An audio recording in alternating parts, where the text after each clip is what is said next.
In this lecture, we'll learn about titanium alloys, titanium biometallic alloys. We have learned already about stainless steel, chromium, cobalt chromium alloys. So, in this lecture, we'll learn something more about titanium alloys.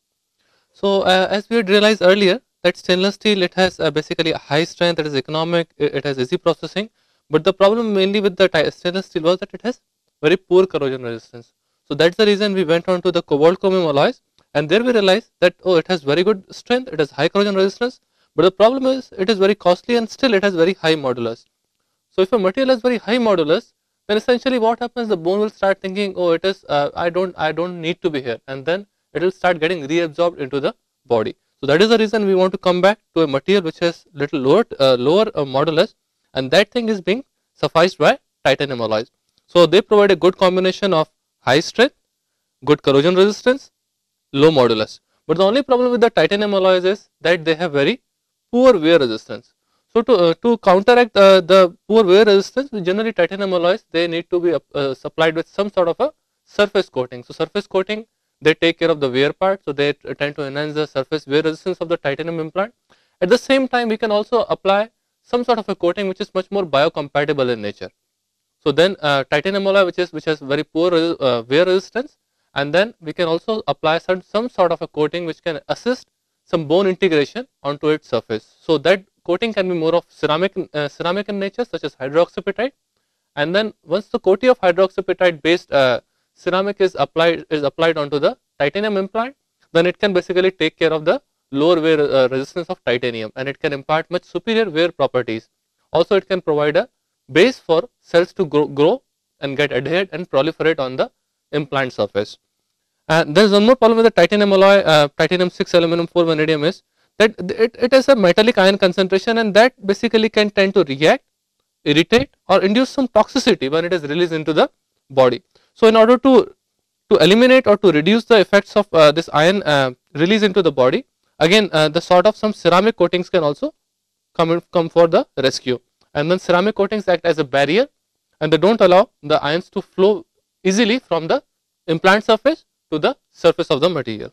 And commonly the titanium alloys, they are the two common titanium alloys which are predominant in the medical industry are commercially pure titanium, which is approximately 89.9% to 99.5% plus purity. So that is been widely utilized in the biomedical industry, as well as there is a combination of titanium with 6% aluminum and 4% vanadium. So it is also called Ti6Al4V. So it is also called Ti6-4 for easiness in the use. But these are the two very commonly used titanium alloys which are utilized in the biomedical industry.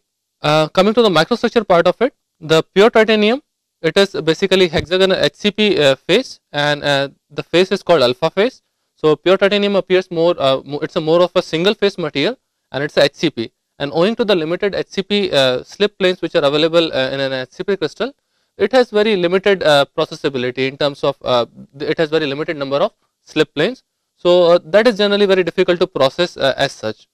Again, this particular titanium alloy is generally cold work to achieve grains in the order of 10 to 150 micrometer in size.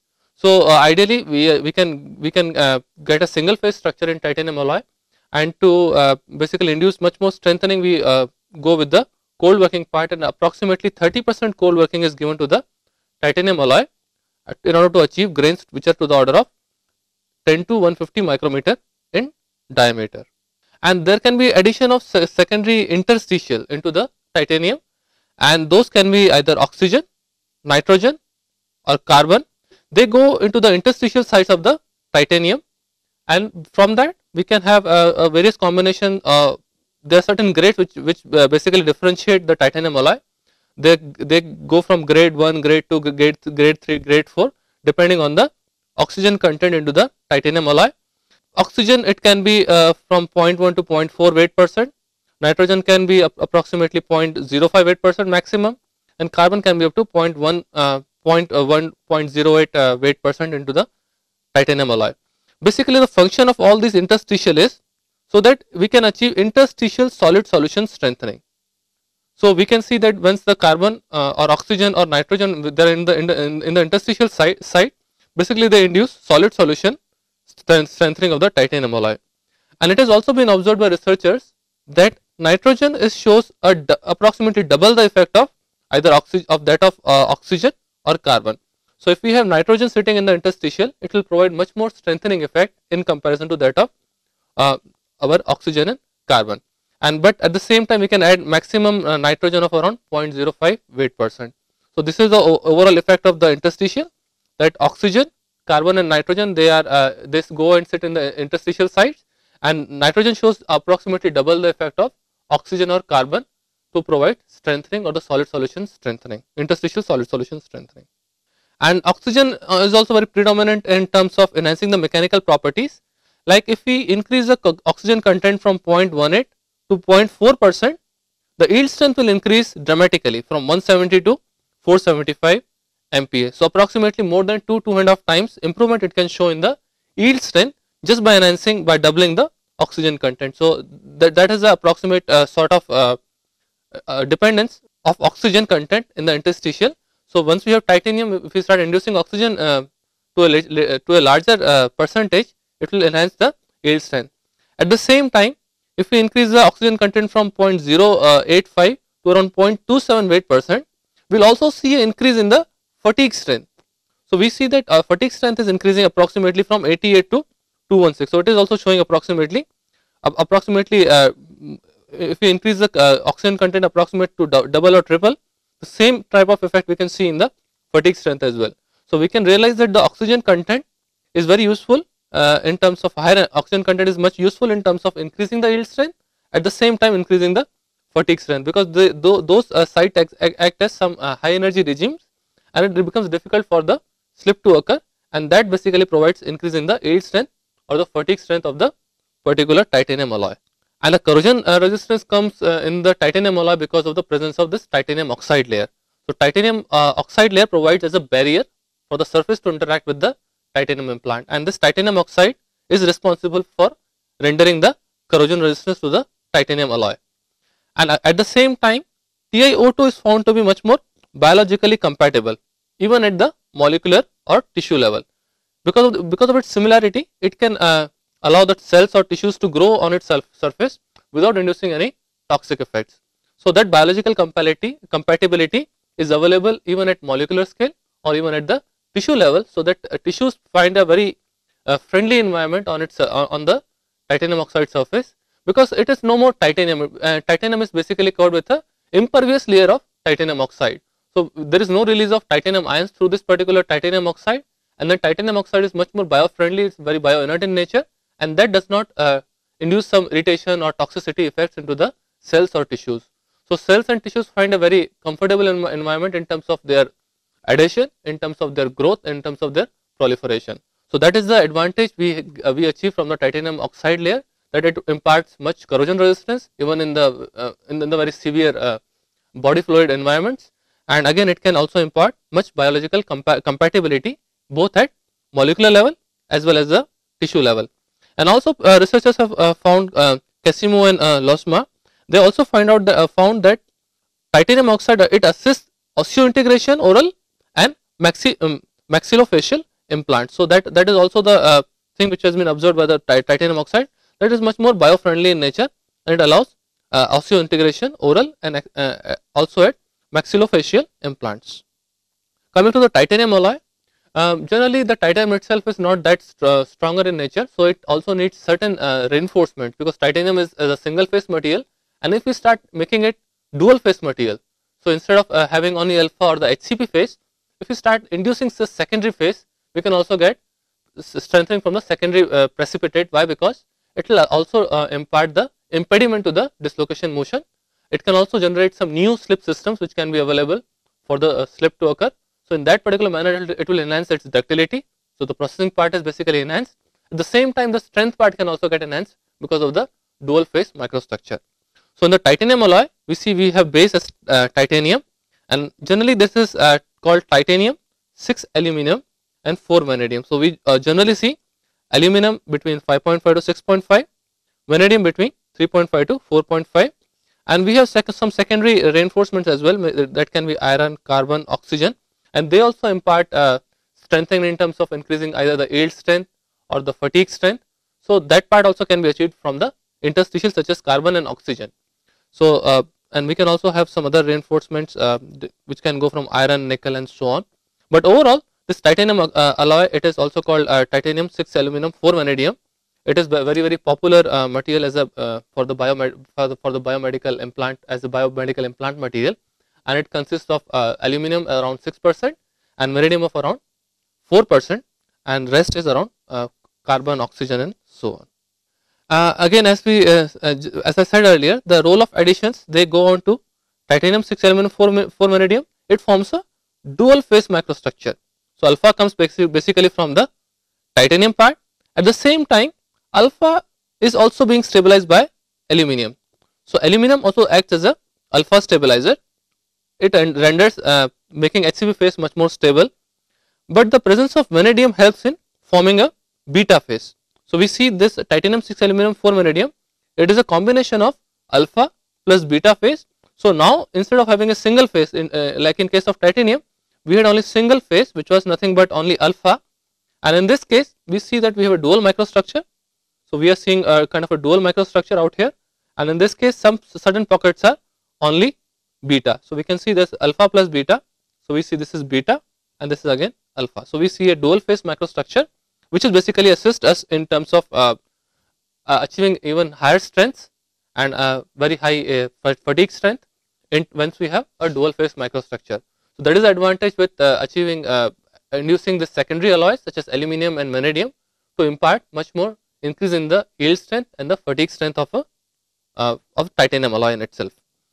And one more thing which happens with the titanium 6 aluminum 4 vanadium is that once we heat it above 1000 degrees centigrade, we will see the formation of beta phase, because beta phase is stable at higher temperature.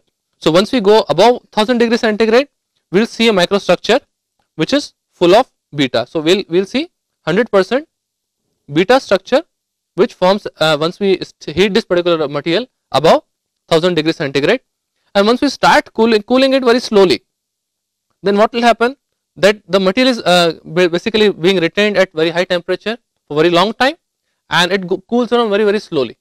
So there is much more increase in the grain size. So that is a problem with the slower cooling, that we tend to see something called Widman-Statten structure. So in the Widman-Statten structure, we basically have a structure like this. I'll just draw it here, that we see a structure in which initially we will have only beta grains once it is heated at higher temperature. So in this case we have greater than 1000 degrees centigrade, we see completely 100% beta, and as soon as we start cooling it down slowly, we will see the increase in the grain size. So we will observe increased grain size, and after certain temperature below 1000 degrees centigrade, we will see the nucleation of alpha phase as well. So in this particular case, we will see bigger beta grains which were stable at more than 1000 degrees centigrade, and we see nucleation of alpha phase. So in this particular case, we had this larger beta grains, and in that we see a needle like secondary alpha phase, and this structure is not that good. Why? Because it can be very highly brittle, and this because its grain size is very huge, and also it is more like a needle structure. So needle, it means it can induce very high stress concentration factor. So that is the reason this structure is not so preferable. So we see very huge beta grains, and in those, once we start cooling it very slowly to lesser than 1000 degrees centigrade, we see that the alpha grains, which are HCP, they start precipitating, and since it is a needle like structure, this structure can induce very high stress concentration factor near its tip, because it is a needle like structure. So that is the reason it can be very deleterious. So we may not achieve that sort of a strengthening or the toughening what we are really expecting to see in this particular material. So that is the way we need to modify somehow in terms of the heat treatment, so that we can achieve a structure which is much more compatible in terms of its mechanical properties. So that is the though it has certain advantages in terms of its additions, but this slow cooling is inducing some deleterious effects in this particular material, and the grain sizes, they can basically be more than even 500 microns, and at this particular grain size, the mechanical properties will be very inferior because of the Hall patch relationship, because our grain sizes are to the order of around more than 500 microns. So the overall mechanical properties, maybe such as yield strength, they will be very inferior. So that is the overall negativity which can be induced just by processing itself, because in this case we are taking the material at very high temperature, more than 1000 degrees centigrade. We are letting the beta to stabilize, and then we are allowing the alpha phase to form an equilibration. So we are doing a very slow cooling, and because of that we see that the grain size have extended to very huge extent. Maybe they have gone up to more than 500 microns, and then this particular nucleation will cause HCP phase to form, which is nothing but alpha, which is again more like a needle like structure, and that is inducing this negative effect. So so we can see this Widman-Staten structure. It is basically we see that the HCP alpha phase, which is aluminum rich, and again which is when depleted in the vanadium part, it starts precipitating as a plate or needle. So we see that we had grains like this for the beta, and then in that we see the nucleation of this alpha phase, which can start nucleating at the within like this, and then we have this beta phase, and then again we will see alpha phase nucleating, because alpha phase will be much more stable at less than 1000 degrees centigrade. We will see more of the grains which are forming alpha now. So we will have much more regions which have started forming alpha, and then the original beta regions which were present because we had taken the particular material above 1000 degrees centigrade. So this is the initial beta, and then we start seeing the formation of alpha structure, which is much more needle like, and that induces specific crystallographic orientation in beta. So this alpha is forming by precipitating in particular crystallographic orientation. So that is the reason it comes more like a needle like structure, and that is again forming within the beta grain. So we have alpha getting precipitated in certain directions of the beta phase.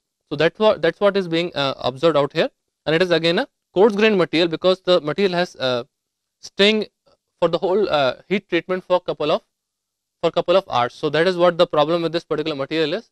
We are taking it to very high temperature, we are letting it be there for much time, and then we are doing a very slow cooling. That is the reason the material undergoes a higher thermal exposure for a very long time, and that is the reason the grains remain very coarse.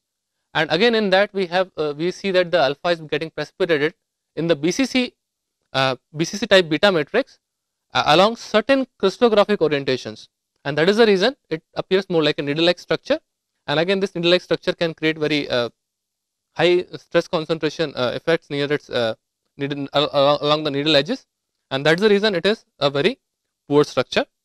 So to avoid that particular part, what can be done? We can do a rapid cooling, and rapid cooling it basically induces martensitic or baryonitic type solid state transformation, and since we have very rapid cooling, we can also achieve very fine microstructure.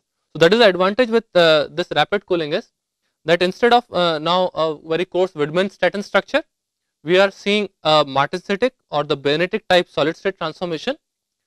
At the same time we are able to achieve very fine microstructure. So we are not staying at the high temperature regime for very long time. So temperature is not high anymore. We are doing a very rapid cooling. So we go to in excess of 1000 degrees centigrade, but we cool the material very rapidly, and that rapid cooling induces martensitic or baryonic type solid state transformation, and again rapid cooling also induces very fine microstructure.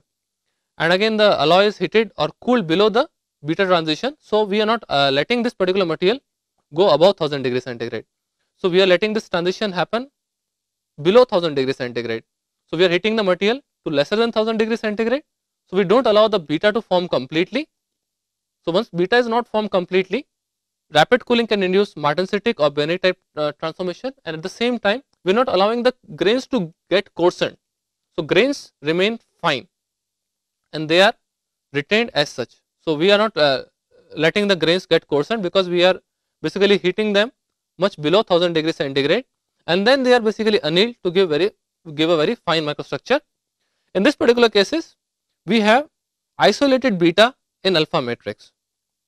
So that is what is happening now. We are not letting the beta form to a large extent.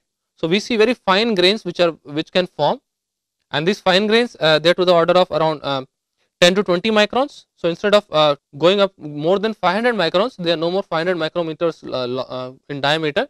They remain in the 10 to 20 micrometer regime. And once we have this fine alpha regime, so we have alpha grains, and we see that the beta is forming within it. So we will see some beta is forming here and there, but it is again scattered. It is again very fine. Fine, it means it is to the order of maybe say 1 to 5 microns or so.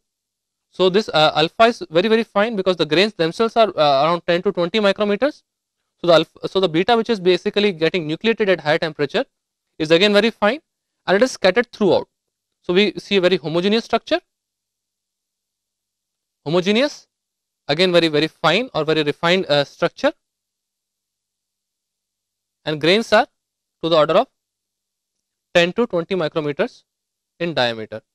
So these are the certain advantages what we are getting from here, that we are letting the material heat, but not above 1000 degrees centigrade. We keep the material lower than 1000 degrees centigrade, and then we do annealing or rapid cooling, and rapid cooling is basically retaining those fine alpha grains, and we see some precipitation of the beta grains within the alpha grains.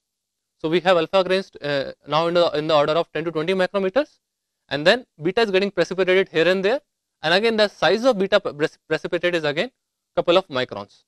So overall what we get is very uniform structure, a very nicely dispersed beta in the alpha matrix, and now we don't have any segregation or Widman-Statten structure anymore, and the grains themselves have now limited size of around 10 to 20 micrometers. So overall properties, they grow multifold because of absence of this negative structure, such as the Widman-Statten structure or the coarse grain.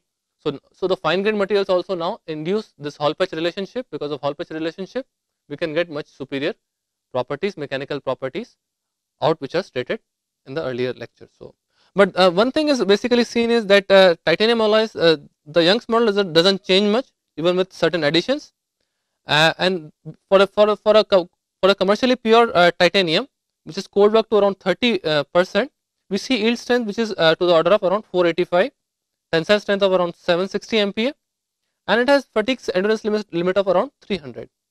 But as soon as we start adding certain alloys to it, like in case of titanium 6 aluminum 4 vanadium, and that material is forged, annealed and heat treated.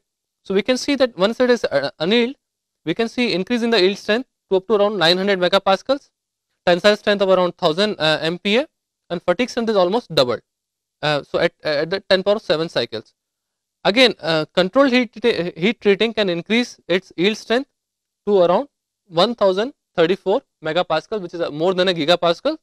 Tensile strength is also increased by a certain extent, around 1.1 gigapascals, and fatigue strength is also increased to a certain extent. So we can see how the role of heat treatment can be utilized in this particular processing of titanium alloy to achieve enhanced mechanical properties. So that is what it is. Like titanium alloy, we are seeing certain properties. Once we add 6 aluminum 4 vanadium, we see a dual phase microstructure, and that dual phase microstructure is basically assisting in the increase of yield strength, which is almost 2 times. And then again heat treatment, control heat treatment can again increase the yield strength by that much factor of time, and again the fatigue endurance limit can also be increased by around 2 times. So that is the way in which we can manipulate the properties of titanium alloy via certain secondary additions, and as well as performing some heat treatment by utilizing the heat treatment of the titanium alloy. So that are the advantages of utilizing titanium alloy and performing the heat treatment, because we can achieve very superior yield strength and tensile strength and the fatigue strength. Though the Young's modulus remains same, approximately it is similar, it does not change much, but the enhancement in the yield strength, tensile strength and fatigue strength is just phenomenal. Again, titanium alloy, as we learnt earlier, that titanium alloy, it has a very poor wear resistant. At the same time, if we want to have a very high superior fatigue property, it is basically more of the implant which takes the load and undergoes much more wear and tear in terms of taking the impact, in terms of taking the fatigue.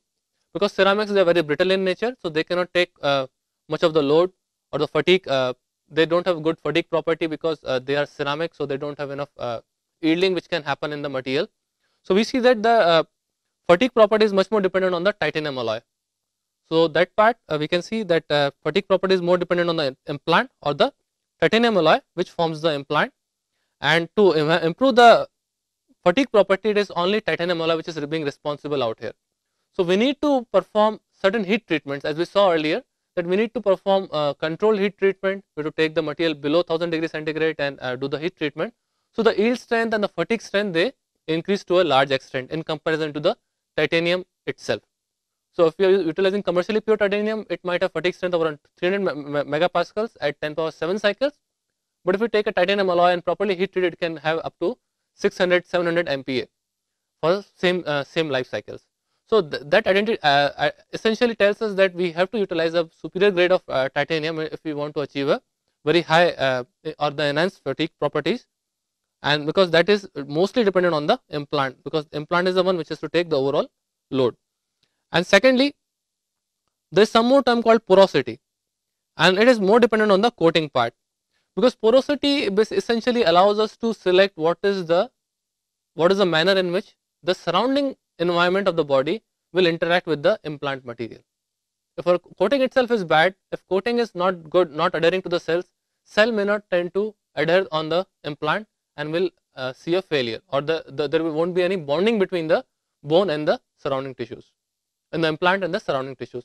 So that is a problem with the coating part, that coating also is being mostly decided by the porosity part, that we need to have enough porosity that cells can come and they can adhere onto the surface and they can cling themselves onto the porosity which is available to them and then form a strong bond with the bone implant. So that is one more criteria, that we need to have a good porosity which is similar to the size of the cells, and that can provide anchoring to the cells. And again, this surface coating is highly responsible in terms of the biocompatibility, because surface is the one which comes in direct contact with the cells. So if the surface itself is not biocompatible, we will see some toxic effects. Cells may not tend to adhere to the surface, cells may not proliferate, cells may not grow at all on the surface. So we see that surface property is highly essential in terms of dictating the cytocompatibility or the biocompatibility of the particular material. So the secondary coating can be applied on the titanium alloy to render it much more, make it much more biocompatible. And again, the implant life itself, it depends on many aspects, such as it can depend on the fatigue property, it can depend on the porosity, it can depend on the biocompatibility. Again, all these aspects are multidisciplinary in nature. A metallurgist will come and find out about the material, mechanical engineer will come out and they will talk about much more about the fatigue property, then a biologist will come and they will talk about the biocompatibility, and a surgeon will come and talk about the overall applicability as an implant. So there are certain aspects to the titanium alloy which makes it a complete implant which can be inserted into the body. So these coatings on the titanium alloy, they also are one of the very essential components, because they take care of porosity, they decide about the surface property, also they take care about whether cell will be much more compatible or not. They can also induce some sort of a porosity under the material, they can enhance the wear resistance of the material.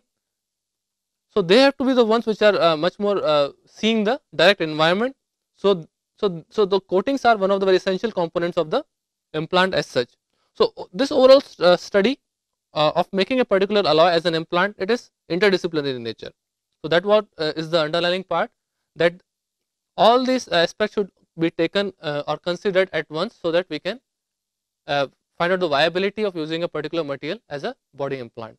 So it is highly interdisciplinary in nature, because we can see various aspects of this titanium implant are basically being considered. One can be fatigue property, or the yield strength, which will decide the overall life, or the fatigue one material can withstand. Coming to its biocompatibility part, that whether the material itself is biocompatible or not. So we need to impart certain coating to it, seeing about the wear resistance to it, seeing about the corrosion resistance. So again, we need some sort of coatings which can be applied onto this particular material.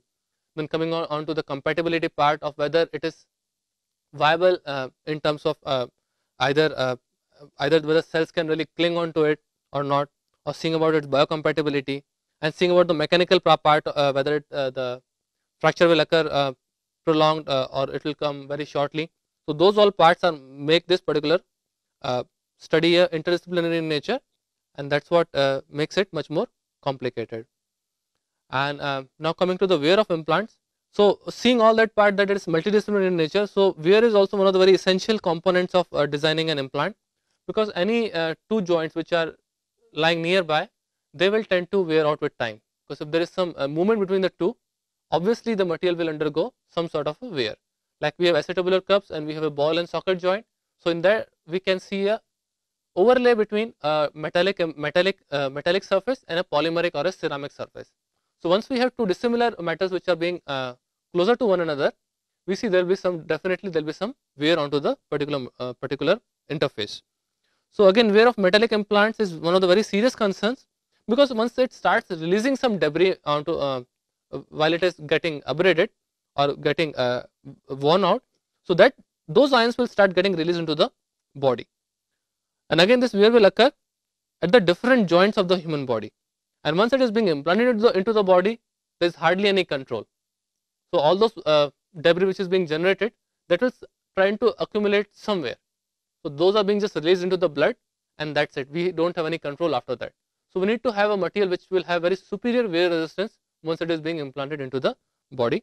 So we need to see that wherever two similar or dissimilar metals are coming in contact, we design it so nicely that we can reduce either the corrosion resistance, or we can increase the corrosion resistance, or we can reduce the wear resistance of those, or enhance the wear resistance of those particular implants.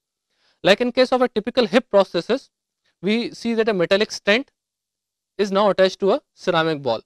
So because of the interface between the ceramic ball and the metallic stent, and there is some relative movement between the ceramic ball, and again it is moving either in the polymeric acetabular cup, or we can see that a ball is made up of some material like stainless steel or something, or it can be titanium implant, and then we have over that we have a kind of a polymeric liner or a ceramic liner.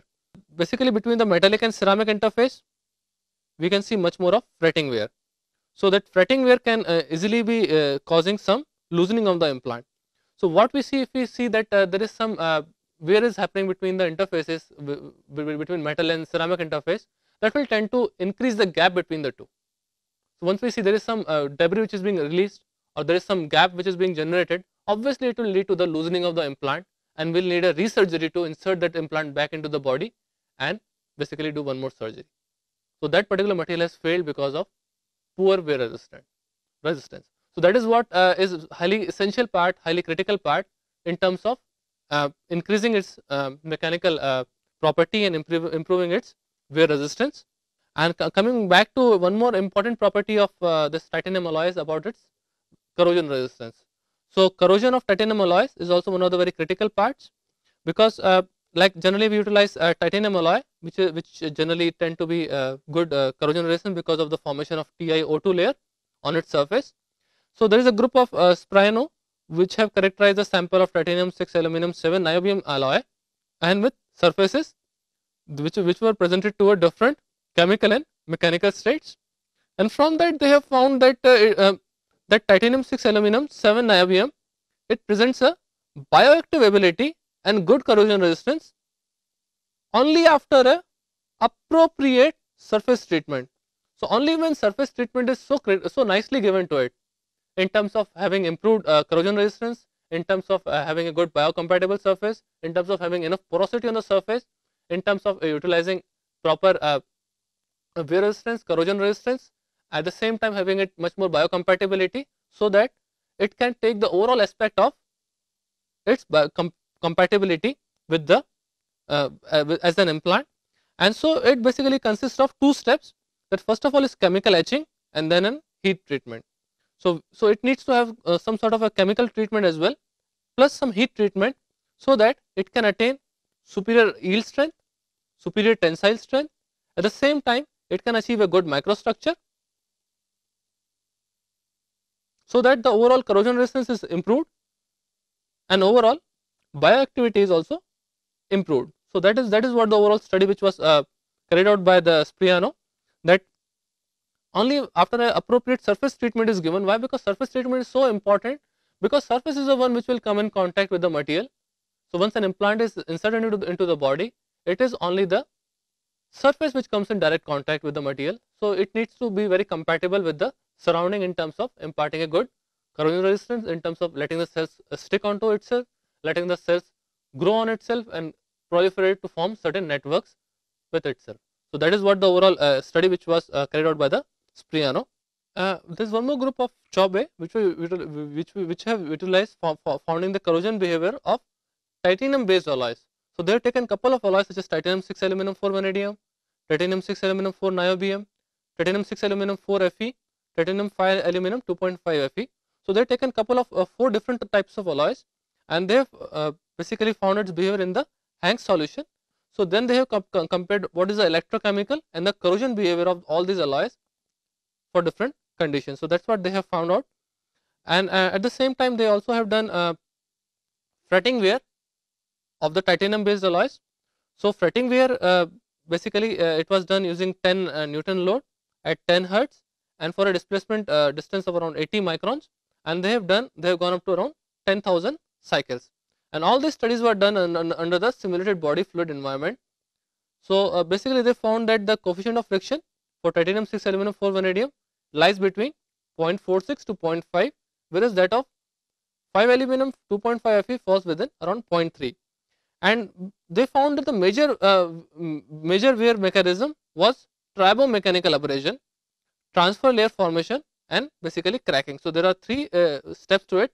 One is the tribomechanical abrasion, then the transfer layer formation, and then finally the cracking. And it also tells that the coefficient of friction is very high for commercially pure titanium, which was to the order of 0.5, whereas it decreases in titanium 6 aluminum 4 vanadium marginally. It showed a variance from 0.46 to around 0.5, and again titanium 13 niobium 13 zirconium showed around 0.48, whereas titanium 5 aluminum 2.5 Fe showed around 0.3, and cobalt 28 chromium 6 molybdenum showed around 0.4 of coefficient of friction. And coming back to the corrosion part of it, that the passivation parameters were obtained from the potentiodynamic polarization studies. So they were did again in the Hanks solution at around at 37 degrees centigrade, and they found out the passivation behavior around at the zero current potential, which was ZCP, zero current potential, and they saw that various values for the different titanium alloys. And the region between the breakdown potential and the zero current potential is the regime where the material remains much more stable or passive. So that stable passive region is being defined in the region of zero current potential and the breakdown potential. So in this, if we just draw a comparison of all these four, we can realize which material is basically much more stable in nature. So based on that, we can also see the approximate the passivation current density, which is around very high for titanium 6 aluminum 4 vanadium, but it is marginally approximately half as the compared to the for the other alloys. So that's what is being observed here, that the passive range in case of materials which have a very stable passive behavior is basically being given by the difference between the zero current potential and the breakdown potential. That's what we are seeing out here, that the breakdown potential is around it is again very high for the titanium 6 aluminum 4 vanadium, but it's approximately comparable for other alloys as well. So all these results are not so drastically different, but they all are comparable with one another. And again from the TEFL extrapolation, the corrosion rates were determined for the titanium alloys, and we can see the corrosion rates in terms of micrometer per year are approximately similar in nature, whereas titanium 6 aluminum 4 vanadium showed the best response, whereas others are much more comparable in nature. And those were done again in the Hanks solution at 37 degrees centigrade at a pH of 7.4, and all these parameters of zero current potential are being given here, and the cathodic and the anodic current potentials are given out here, and the corrosion current is also given out here. And the corrosion current was very high for titanium 6 aluminum 4 vanadium, and marginally followed by this titanium 6 5 aluminum 2.5 Fe, and then it was the least for the titanium 6 aluminum 4 vanadium. And again the passive regime in case of materials, they exhibit a stable passive behavior between the zero current potential and the breakdown potential. So between this regime they show a much more passive region, and we saw that the addition of aluminum is basically decreases the passive range. So we had titanium 6 aluminum 4 vanadium, so the addition of aluminum is basically decreasing the passive range, as we also saw it for the titanium 15 aluminum thing. And but the niobium addition increased the passivation range, but not as much as that of a titanium 6 aluminum 4 vanadium. And again all the corrosion rates for all these materials which we saw earlier, whether it was titanium 6 aluminum 4 vanadium, 6 aluminum 4 Fe, or 5 aluminum 2.5 Fe or 6 aluminum 4 niobium, they were all comparable, as we saw earlier that the corrosion rates are basically given out here, and they are not so drastically different in terms of around 0.5 to 1.5 micrometer per year. So they all show a much more stable region, and we see that the this addition of this particular aluminum is basically responsible for the enhanced passivation regime. Like all these are showing much more vast passivation regime out here. So that is what is being the role of aluminum. That aluminum is basically deteriorating the passive regime, whereas niobium is trending to increase the passivation regime, as we can see in this previous case, that once we start adding the niobium out here, we can see much more difference between the two regimes out here. So overall, we see that uh, that the corrosion rates are not so different for all these materials, even when we are adding certain iron to it, and they also clearly reveal that the stable passive polarization behavior is existent between zero corrosion potential as well as the breakdown potential.